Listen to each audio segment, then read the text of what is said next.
we're going to be going into talking about how we listen, how we speak, and how we read critically in our classes. And so this is an important skill that we develop. And again, feel free to jump into the chat or unmute yourself when we're going through these topics. So basically what we're going to be talking about today is talking about methods of critically listening, of listening to find information that's important. You're going to be in lectures, and it's very important that you don't just write down everything the prof says, but that you critically listen to what is the important information being stated here. It's to efficiently collect information as well. How do you take the information that you read or that you heard in class, and how do you make sense of it? How do you critically analyze it and formulate opinions based on it?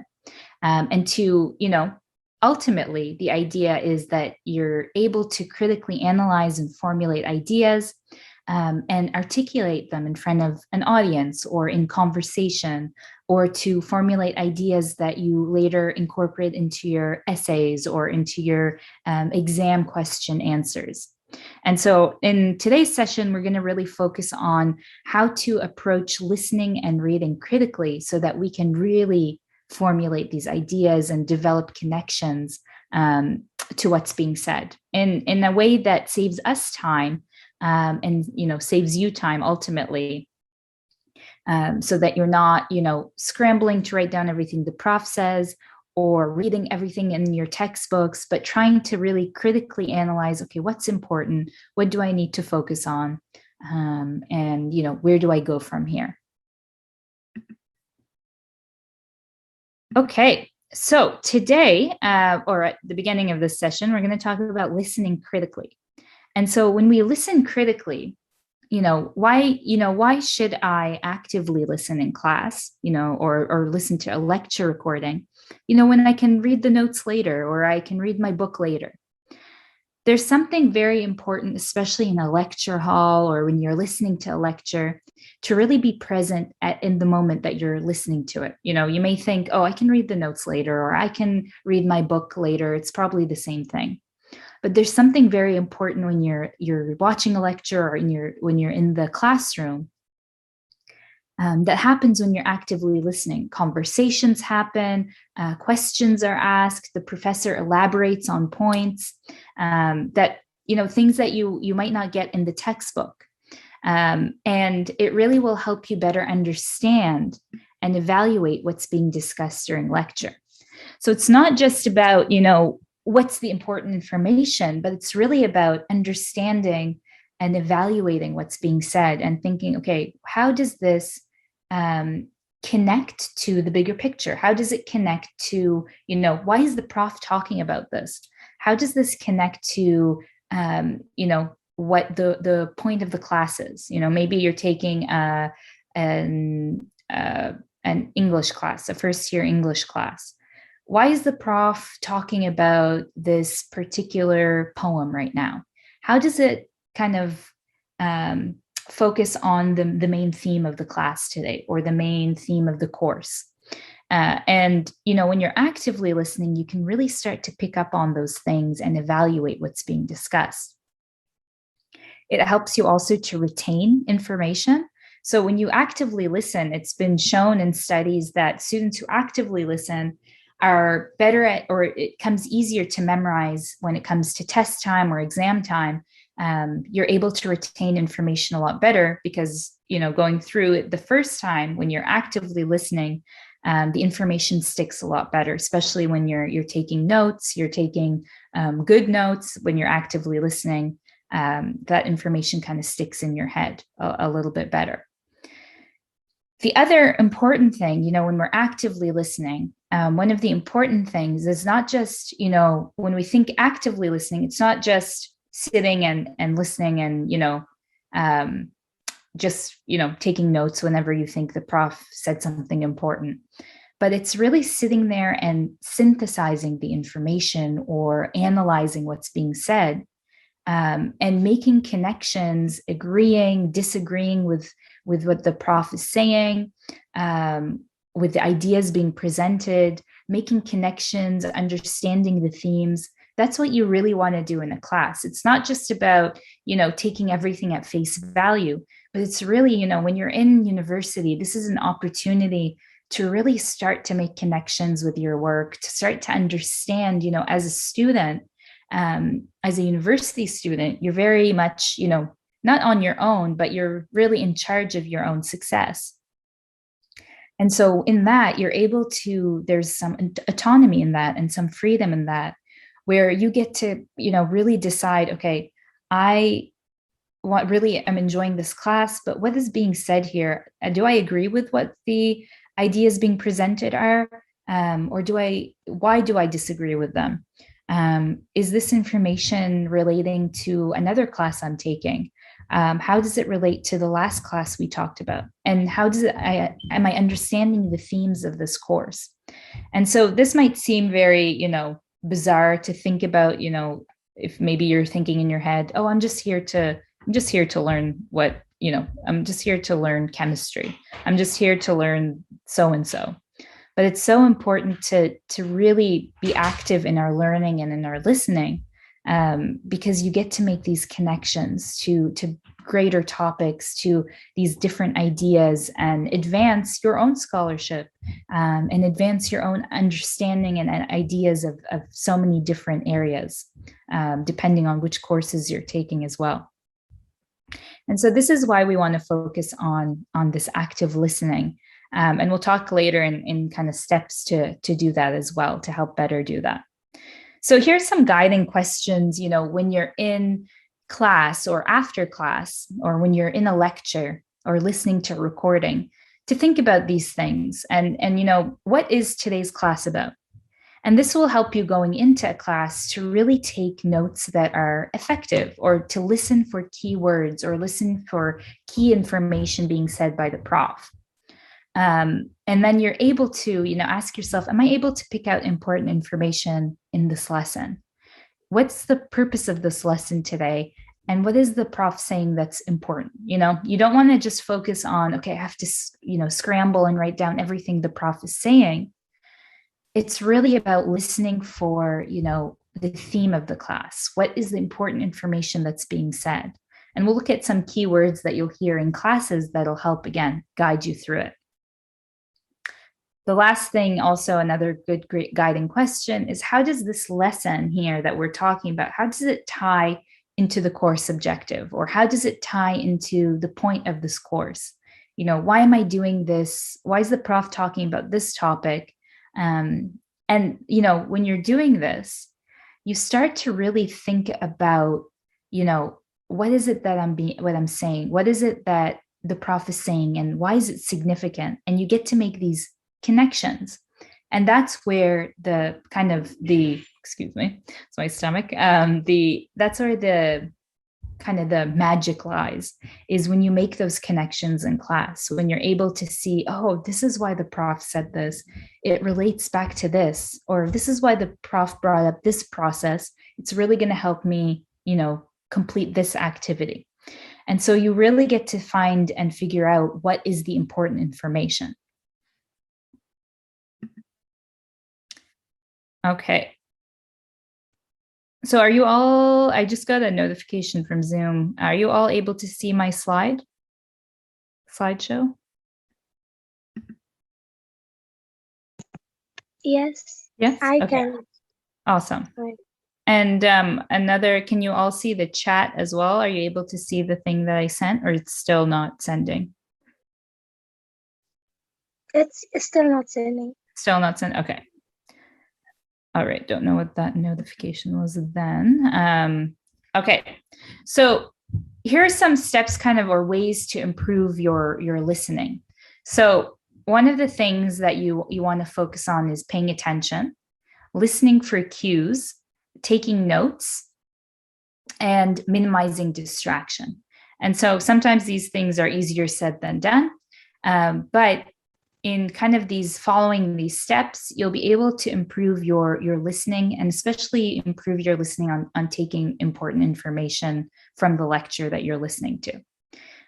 So paying attention, of course, that's one of the things that, is easier said than done, especially, why it's important to minimize distractions, whether that's putting your phone away, muting your or turning off your notifications on your computer if they pop up, working in a space if you can by yourself, or in a in a at your desk, or going to a library, or going to a cafe if you can, whatever it is, finding ways to minimize that distraction, and then listening for cues. So, we talked about thinking of what is the objective of this course or this lesson that's being taught, and that'll help you kind of pick up on, oh, these are important points that the prof is making in relation to this topic, or in relation to today's lesson. And taking notes, again, this has been proven through studies that, students who take especially written notes are better at retaining the information and understanding it and making connections. And so these elements here will really help you to really kind of hone in and listen on the important information. And so we talked a little bit about this, but some ways to minimize distraction. I am easily distracted, so I know how hard it is sometimes to focus. But some ways to help is, my phone is the biggest thing. Putting that away, out of sight, out of mind, for, increments of time. Making sure my body posture, making sure that sometimes when we're like slumped, or if we're, in bed on our doing work, it can be easily distracted, or, fall asleep very quickly. Like I said, taking a note with pen and paper, of course, maybe that's not easy for you, but if you're able to, it really helps with that retention of information. And again, find what works for you. If you find that you're stuck in a certain routine, or you're stuck in a certain way of learning, and you're not retaining the information, you're not on top of your work, you're not understanding what the prof is saying, then make sure that you are trying to find different ways. Switch up your work area. Maybe start taking notes with a pen and paper. Maybe turn off notifications. Try different things. Don't get stuck into that same routine, because it really will kind of creep up on you. The semester moves very fast. So really try to keep changing it up and find what works best for you. Now, some of the elements of a lecture are, they might be broken up into a series of different elements. So you might get a visual presentation like this, a PowerPoint. You might just get speech. Some profs may just speak. In a lecture hall, they might not have any visual accompaniment. So it might just be them talking. And there also might be some component, like a whiteboard component, where, I don't know if any of you have used these types of like Jamboard, where it's like a link, you go to a different thing and it's a collaboration.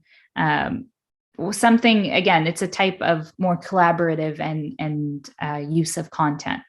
But these might be all elements of a lecture, and you might see these in your own lectures in the upcoming semester.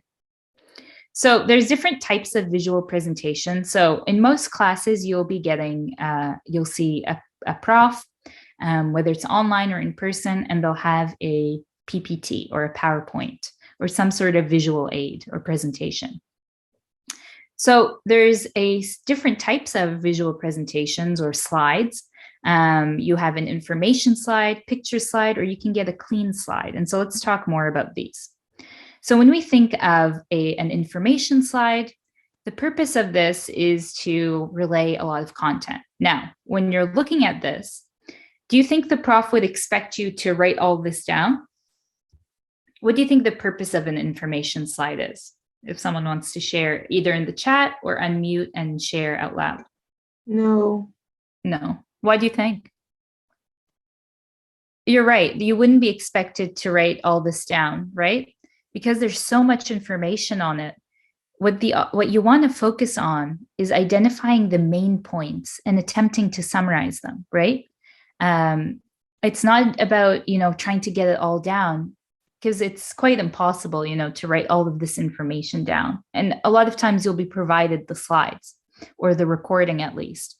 But the focus is to listen to what the prof is saying and to focus on any bold or italicized words, any definitions that are being stated, or anything that the prof emphasizes when talking about, this slide.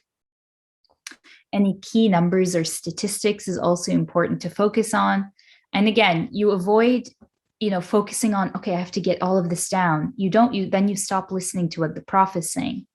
But just, take a bit and just, in these information slides also, sometimes you can just screenshot them or take a picture of them to reference later on.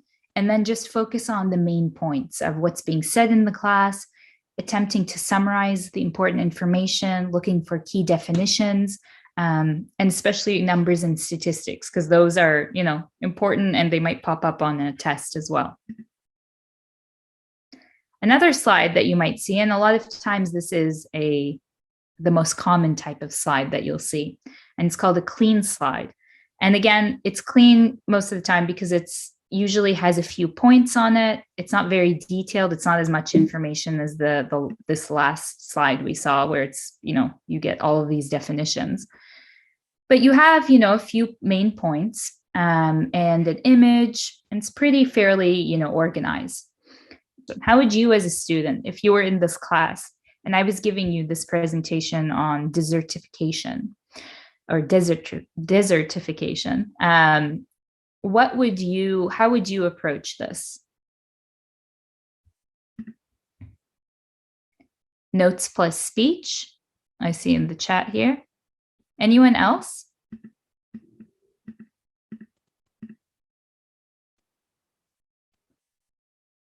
I would take a few notes because it's already summarized. All right.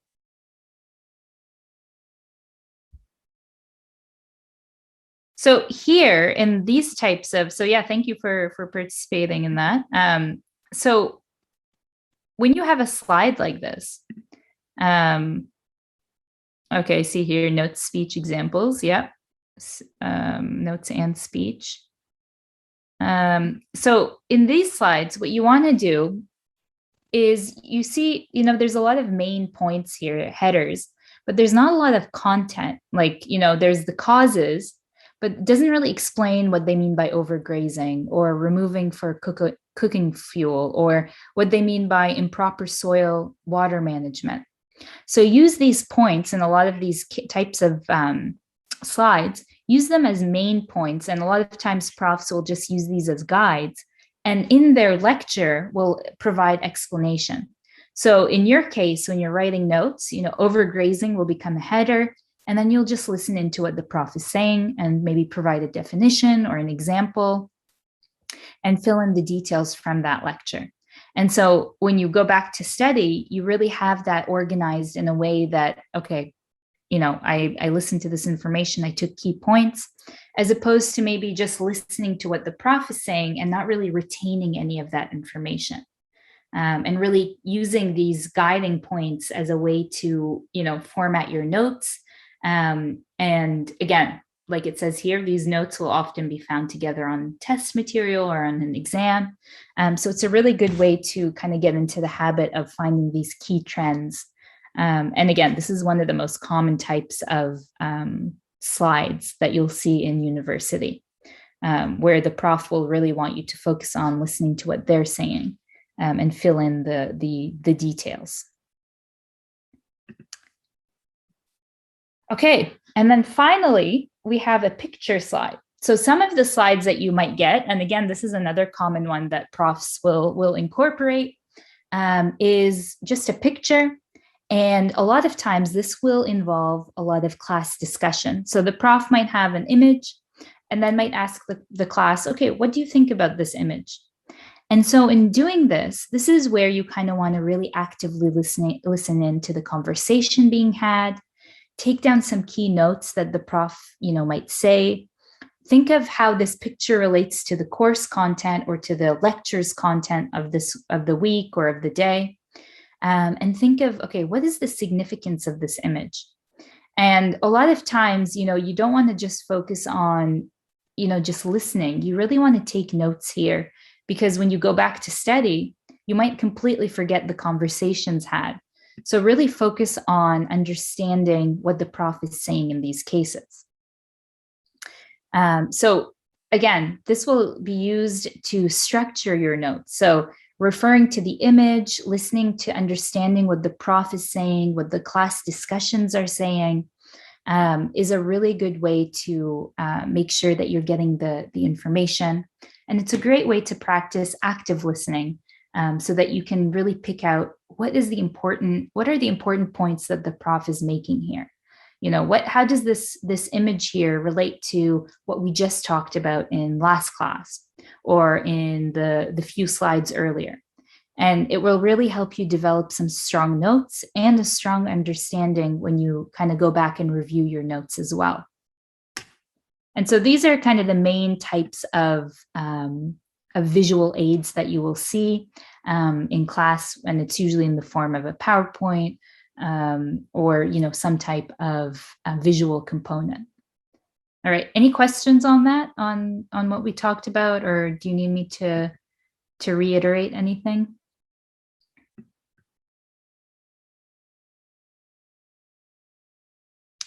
Okay. No, we are good. Good. Okay. So moving on to speech. So, you might have a class like this where you have the professor at the front, could be a recording as well, online learning. But ultimately, it might just be a prof kind of talking to the class, sharing, a little bit of information, and then asking the class to provide, discussion, having a section of writing time for, talking a little bit, then reflective writing, then bringing it back to continuingly talking. So sometimes in these types of classes, it can be hard to focus because there's no visual aid that is guiding you. It's just someone talking at you. And so how do you focus and how do you find the important information? And so one of the key things to do is to listen for, I should say, signal words, such as, in summary, the main point of this idea is ... A key question I'd like to bring up is this, and this. The words of important, or this is a key idea here. So these keywords or signal words, I should say, are very important for active listening, because then you're not just focused on, okay, I have to write down everything the prof is saying, but really focused on, okay, where is the important information coming from here? Why should I focus on this? Or when you hear main point, okay, this is the main idea of this concept that the prof is talking about, and I'll be able to better incorporate it into the text. Maybe a key question, and you hear some key discussions happening with the prof and the class, and some really good ideas pop up. That's very important to incorporate. And it really will help you to really focus on the information being said, as opposed to, oh no, I missed this point. Your notes will be a lot more clear, and you'll have a better idea of, what the point of this class was, or what the point of this topic that you were discussing is about, especially when reviewing your notes later on for, writing an essay or a test or exam. Another way is listening for hints about important context. And a lot of times you might have had this in another class or in high school. But, this kind of question may appear on an exam. So a lot of times a prof might give you a hint like that about what's important testable material. And so then that should be a cue for you to go, oh, I should write this down. This is important information. Similar to, when you hear main point or in summary, it should be a kind of a cue that allows you to, make that connection of, okay, this is important information. And then later on, you can think, okay, why is this important? Why is this key information that why is the prof talking about this? And why is it a main point? How does it relate to the course content? Another way also to help organize your information, because, with a slideshow, you're able to kind of organize it slide by slide, or, there's headers, there's some main points or bullet points. But when the prof is just talking, there's no visual component, it might be hard to organize your notes. And so think of or listen for keywords, that transitional phrases or transitional words that'll help organize your notes. So when you hear first, it's going to be maybe a list of, firstly, secondly, so you can organize it, in point form like that. When they say, for example, then you have your, the main point and then an example, and you can organize it that way. Using words like moving on or next lets you know that this is a new topic, and you can have a new header and then move on to the next topic being talked about. And so this helps you in class to organize, okay, this is the sequential flow of how this class is going. And it really helps you to stay focused so that your notes aren't jumbled, and that eventually, might jumble your mind as well when you're trying to focus on what's being said. It's a really great way to keep organized. And again, this is a skill, just like we talked about earlier, and it's something that you practice. So if you find that your note-taking skills aren't, you always feel behind, or you're writing too slow, or you feel like you're not getting the important information, you really want to practice it. It's not an easy thing, because you have to write efficiently while also listening to what the prof is saying. And so by adopting this ability to pick up on keywords, or pick up on maybe key transitional words, or when you hear the prof say main point, it kind of allows you to go, okay, this is something important. These are good skills, and will help you to efficiently write information and contribute to the text as well. Or sorry, to your notes as well. Okay. Now, any questions on what we talked about listening critically? Please feel free to jump in.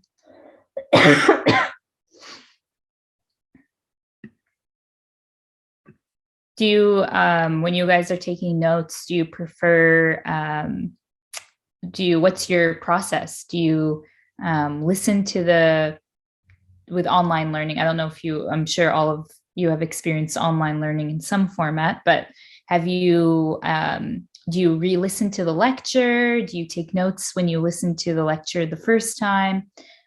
What's your approach? I'm curious. And again, there's no right or wrong way. It's just about what works for you, and about, trying to be as efficient as possible about active listening and making those connections. And again, feel free to unmute or to share in the chat if you feel comfortable doing so. But yeah, what's your approach to note taking usually? Do you copy down what the prof says or what your teacher says? Try to copy it all down. Yeah,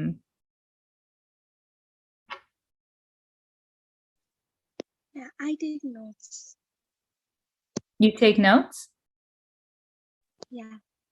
Yeah. Do you try to copy everything the prof is saying, or what's your approach? I like the important points that the prof they ask to note down.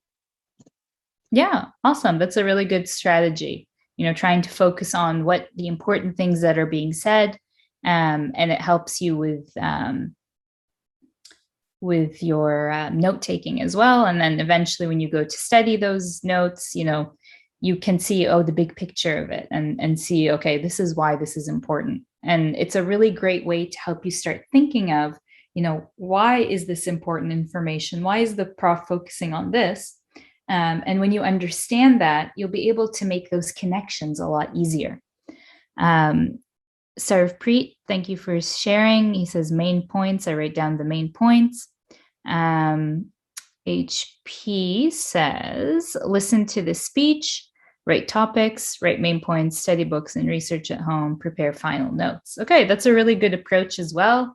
Kind of using your textbooks and research to supplement what was said in class. That's a really great way also to kind of make those connections between class and the readings, and kind of preparing your final notes. And again, rewriting notes is a good study tactic as well, if that works for you. Just make sure that you're, focusing not just on the writing of the notes.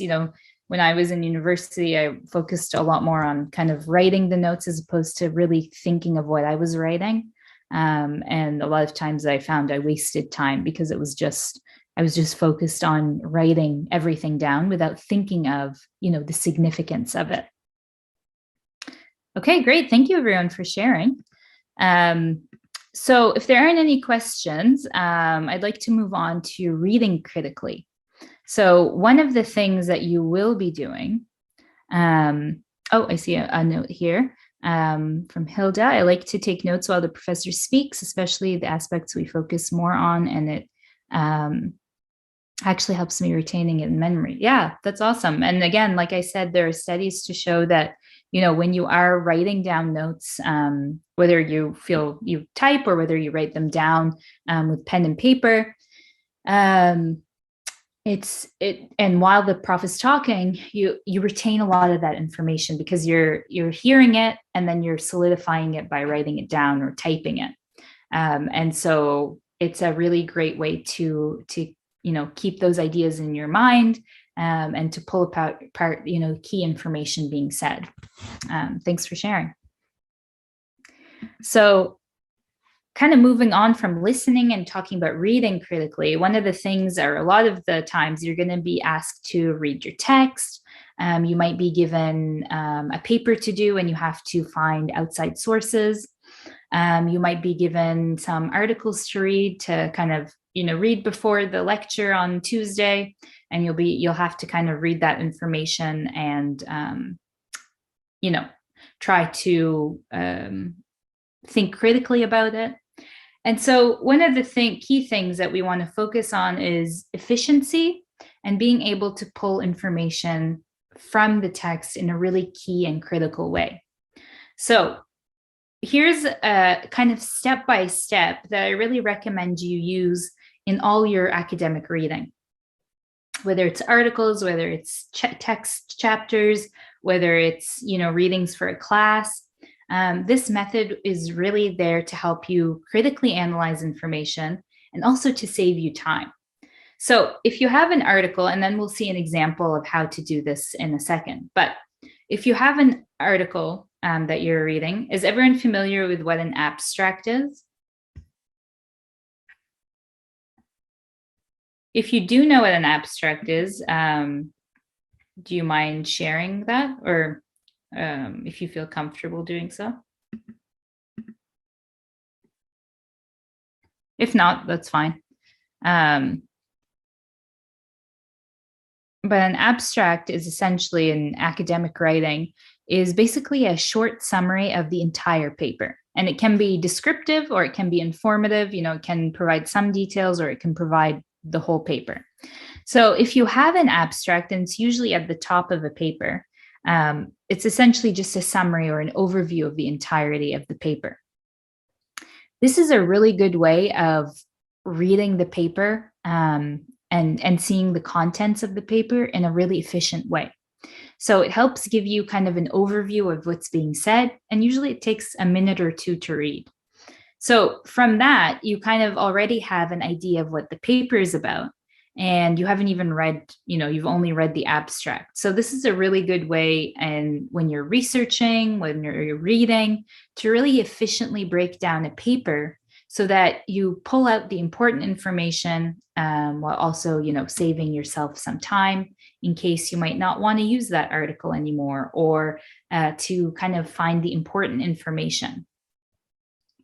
The second thing I recommend doing is reading the introduction and then the conclusion. So when doing that, both these sections have such important information.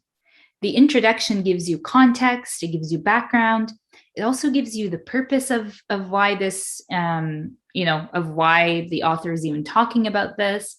It also gives you a lot of times the thesis or the main point or the main argument of this paper.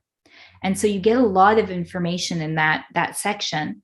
And similarly, in the conclusion, you also get a lot of main points. Also, you get the main points that were talked about throughout the paper, kind of like a reiteration. And you'll also get context in terms of, not context, sorry, implications. So what does it all mean? So you kind of get the big picture as well of, this was all talked about, but what does it all mean? If we kind of step outside of this paper, what's the big picture? So both these sections, the intro and the conclusion, house a lot of important information. And, when you're writing and when you're, as a university student, you're going to be doing a lot of critical analysis and making connections. These two sections have a lot of information that can help you see, okay, this is why this topic is important. Thirdly, you want to now move on to reading the headings and the subheadings. So the headings are usually, at the top of a paper. You might have included them in your own papers, but they act as a guide. So you can follow through, especially if they're descriptive headings, above each paragraph, to really show you the sequence and the flow of a paper or of an article or a chapter in a textbook. And you can see, okay, these are the topics that are going to be covered in this paper. And it really gives you, again, the whole point is to critically analyze and see, okay, they're including these topics. And you start to formulate your own ideas and understanding of this text. Similarly with subheadings, a lot of times papers will go into a lot more detail. They'll have a main heading, and then above each paragraph, they'll have a subheading, which gives a little bit more detail about the paragraph. So again, you get more insight into what's being talked about, and it helps with understanding as well. When you break it up like this, you get to see, okay, this is the information being talked about, as opposed to brute force reading, where you're just kind of going into reading a text without knowing what's coming. It can, you easily get distracted. Especially if it's a longer text, your mind might wander somewhere else.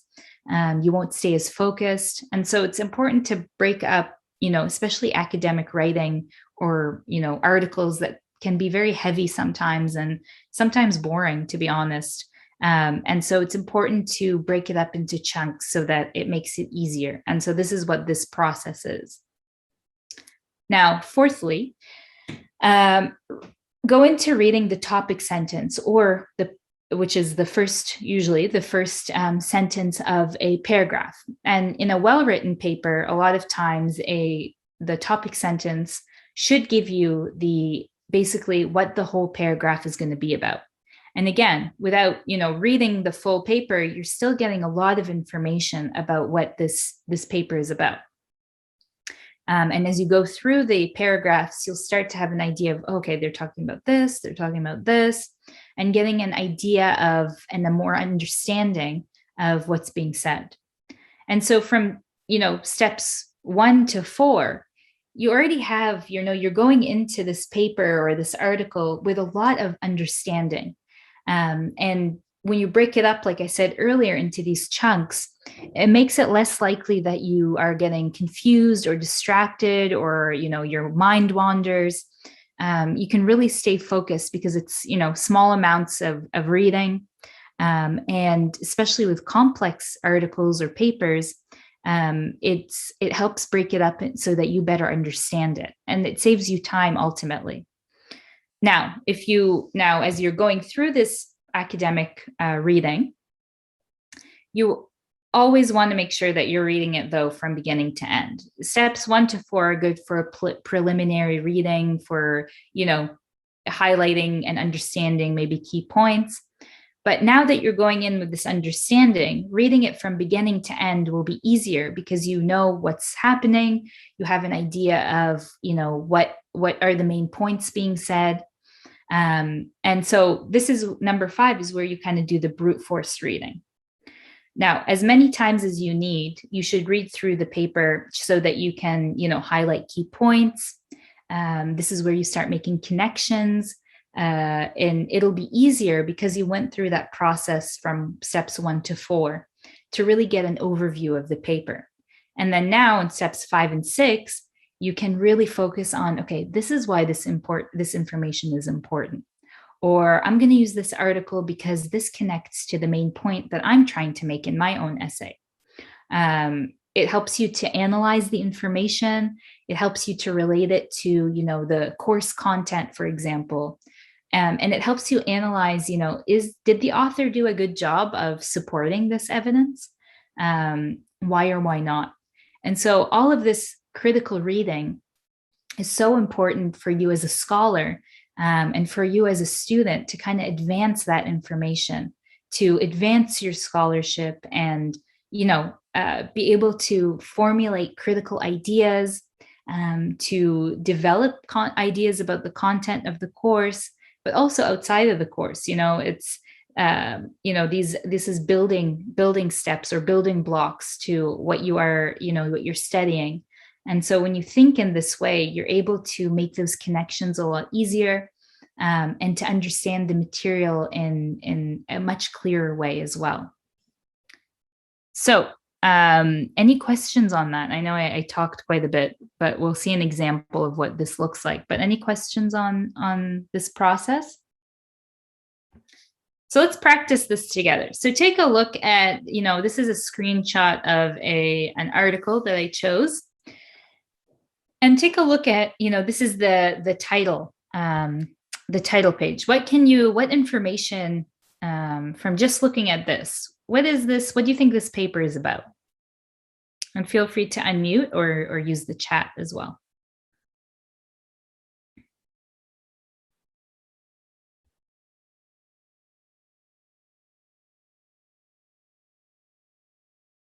Anyone have an idea? What's this paper going to be talking about?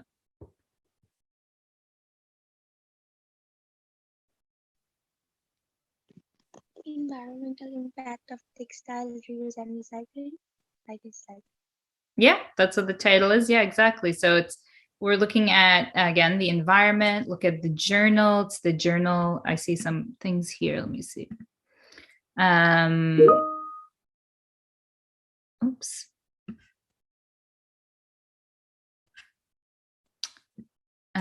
It says here, cleaning the environment. Yeah, exactly. And then eco-friendly production. Yeah, definitely. And you can find a lot of information. This was published in the Journal of Cleaner Production. So we know it's an environmental journal. Based on the title, we get a lot of information in terms of, the environmental impact of textile reuse and recycling. And we also have an important thing here where you see that this is a review. So when you see this information, it means that it's going to be a review of other articles on this topic. And the authors are going to, review each of these articles, and they're going to provide their conclusion or provide information. So that's important to note, that it's not an article, but it's a review article. We also see who the authors are and, where they work, what universities they're from. And this is very important also if we wanted to search, credibility, who these authors are. Do they have a lot of research experience? Why are they writing on this topic? So even from just looking at this just small section of the paper, we haven't even gotten into it, we know what it's going to be about and how it's going to be formatted. So this is a good way to kind of get into practice on how to analyze or to read the information. The title and the authors, that has a lot of information in helping you understand. So here is the abstract. So again, like I said, the abstract is at the beginning of an article, and usually, it's just a short summary of the entire paper. And it helps you understand the paper a little better. So here, this paper reviews studies of the environmental impact of textile reuse and recycling to provide a summary of the current knowledge and point out areas for further research. So here, in this first sentence, we already have an idea and an understanding of what this paper is about. And if we even read further, this would take us maybe a minute or two to read through, probably less. But we get an idea of, okay, 41 studies. So they used 41 studies that they reviewed. And essentially what they're doing is seeing a summary of current knowledge and to point out areas of further research. So their purpose is to see if there needs to be more research done on this area. Then we get here, the reviewed publications provide strong support for claims. So all of a sudden, just reading this sentence, we know what the overall conclusions were found, that these provide support strongs for claims that textile reuse is in general reduces the impact compared to incineration, which is burning, and landfilling. And that reuse is more beneficial than recycling. So already we have an idea of what the conclusions or the results that they found from their review. They also show, here underlined, the studies expose scenarios under which reuse and recycling are not beneficial for certain environmental impacts. So again, here's some, there's an issue here and there's more room for research. Going down, we also see here, the latter includes the need to study cascade systems to explore the potential of combining various reuse and recycling routes. So what we see here is important in understanding that there's a lot of information in thinking of, there's a gap in the knowledge. So here what we say, the latter includes the need to study cascade systems. So here's the gap, right? So they talked here about we need to point out areas of further research. And here is the area of further research. So even from just reading these points that I highlighted here in orange, you already have an idea of what this paper is going to be about, what the information, discussed is going to talk about. And it's super important for, when you're thinking about it and thinking about, what to include, how to include it. And, now you haven't even read this paper, but you're going in with more understanding of what this paper is even about. And we've only looked at a few sentences. Now, selective access, this kind of falls under headers and subheadings, but a lot of papers or textbooks will have something like a contents page, which breaks down the topics, breaks down the information being stated in a reading. And in this case, we see that they've broken up the contents of this paper into these subsections. So there's an intro, methods, and results and discussion section. But underneath each one is more details. So this really helps with access to information. It makes it easier to find information and gives us an understanding of the flow of the paper and what topics they're going to cover. So this is really helpful for when you're searching for information and when you are trying to understand, okay, this paper is going to cover these topics. And helps you get a better idea of the information being shared. So then what you want to do as we're following those steps that we talked about, this is step number 2, is read through the introduction and the conclusion.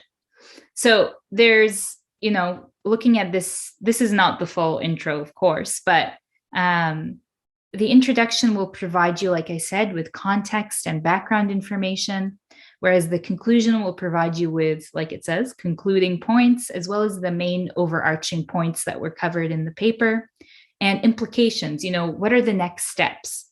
What should we do next? Or what were the main findings?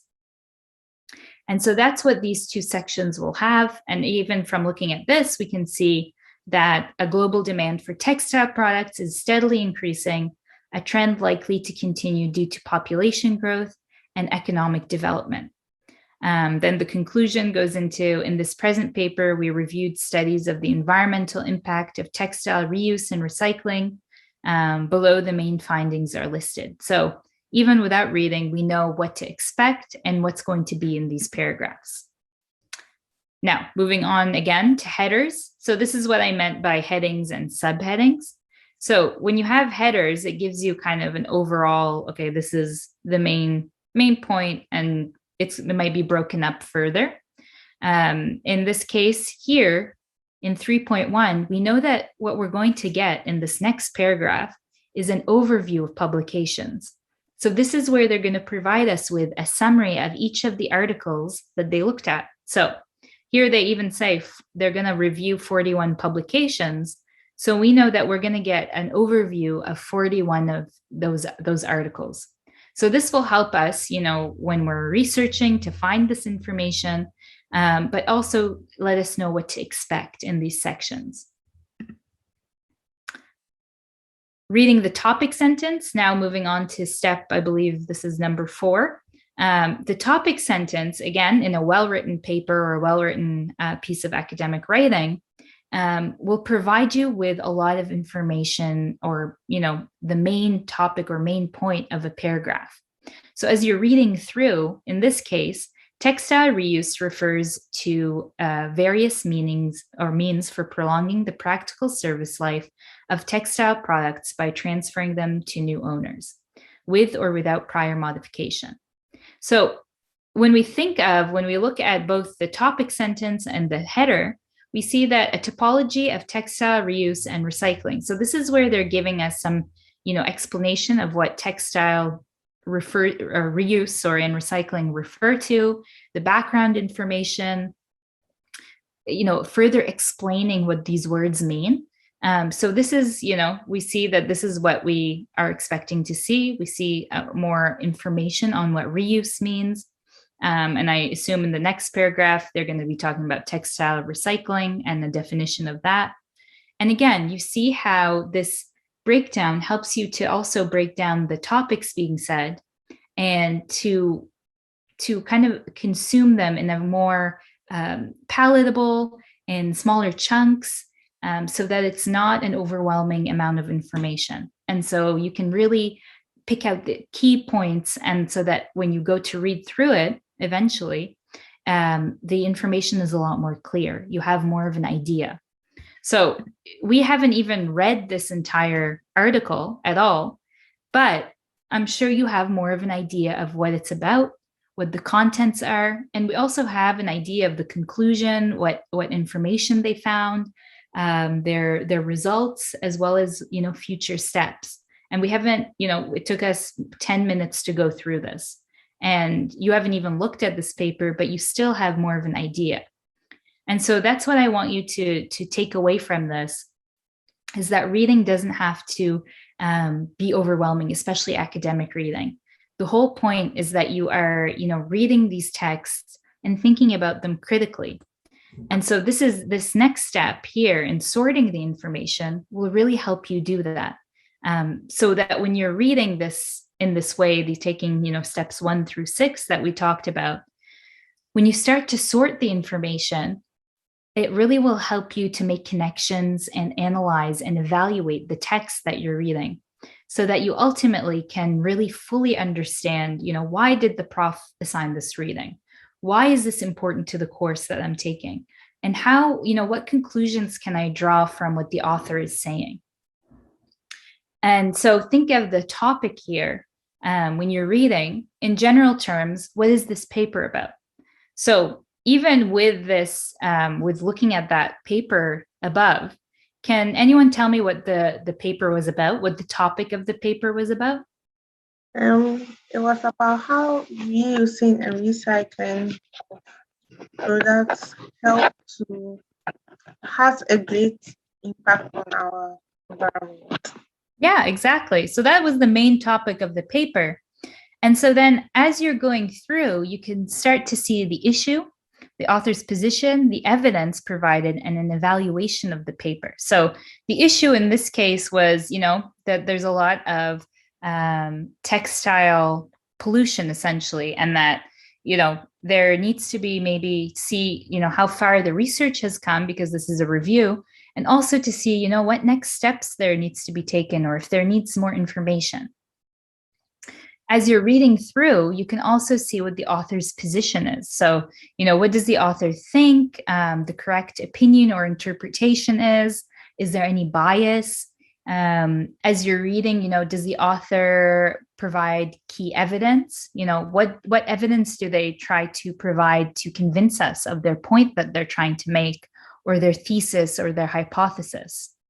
And as you're doing that, as you're reading and sorting, you can even, sorting it, whether it's writing it down or, mentally as you're analyzing, this process is essentially critical analysis. So that ultimately, at the end of your reading, you can say, I was convinced. The author really convinced me with their evidence, with the points they were making on their topic. And so that's what you want to do as a student, is not just to take everything at face value, but to really go through the topics and the information and to sort it so that you're really analyzing, what is the topic? What is the issue at hand? What position does the author take? And is their opinion, is their opinion biased? Or are they coming from a very, kind of their own ideas are coming in well-rooted ideas or past ideas? What evidence do they provide, and are they convincing? Is it credible evidence? And ultimately, is this paper or is this article convincing? Is the information that's provided, is it key information, and is it information that's solid? And so these are things that you want to think about when you are reading and when you are writing, as it's very important to your audience as well, and to you when you are critically analyzing information. Now, when you are kind of as we're kind of wrapping up, there's still about 10 more minutes. One of the key things that you want to do when you are writing this information, when you're critically listening, when you're critically reading, is that you're applying it and that you're forming an opinion based on it. And so these steps that we talked of listening critically and reading critically, are really great, and sorting the information, just like that I just mentioned. It's important that you are fully understanding what's being said, so that you are evaluating the data and providing, an explanation. What does it mean? How is it important to this class? How is it important to the essay that I'm writing? How does this evidence fit into supporting my idea? How does this, even if you're just looking at the paper to have a class discussion, what is the significance of this paper? What is the information being presented? How is it key to providing information to share with the class? How is it significant? What evidence was provided? And all of this really makes up the first part of the writing process. And so that's going to be our next session in about an hour, where we're going to talk about the writing process and how to kind of take all of this and incorporate it into writing a solid essay or a written piece of work or any academic communication. But all of this research and all of this reading and critical analysis and applying the information all happens in the first 40% of writing. Most of writing is not pen to paper or fingers to keyboard. It's mostly thinking about what you're, thinking about your ideas, doing research, analyzing what you read, making connections. And so that's what you want to get into a habit of when you go into university, is making those connections and drawing on those conclusions. And again, thinking of how does this information relate back to the argument? How does it support the claims being stated? How does it fit into maybe the essay that I want to write about? Or how can I make my point or connect it to the class that, the classwork that we're doing, and the overarching ideas that I want to present? And any questions on reading critically before just quickly going into speaking critically? So when doing this, and I'll save a little bit of time at the end for writing as well, or questions. But when we're thinking of speaking critically, both reading critically and listening critically, all of these skills kind of come into play, and we draw conclusions from what we're listening to, from what we're reading. And it really will help us to speak critically and help us to share that information. Ultimately, whether we're writing down the information, whether it's verbal communication, we're sharing it with the class or sharing it with our peers or our colleagues, or whether we're writing it as academic or written communication or digital communication, whatever it is, ultimately that's the goal, is to be able to draw conclusions and share them in a very critically thought out way, to be able to make connections and to share information.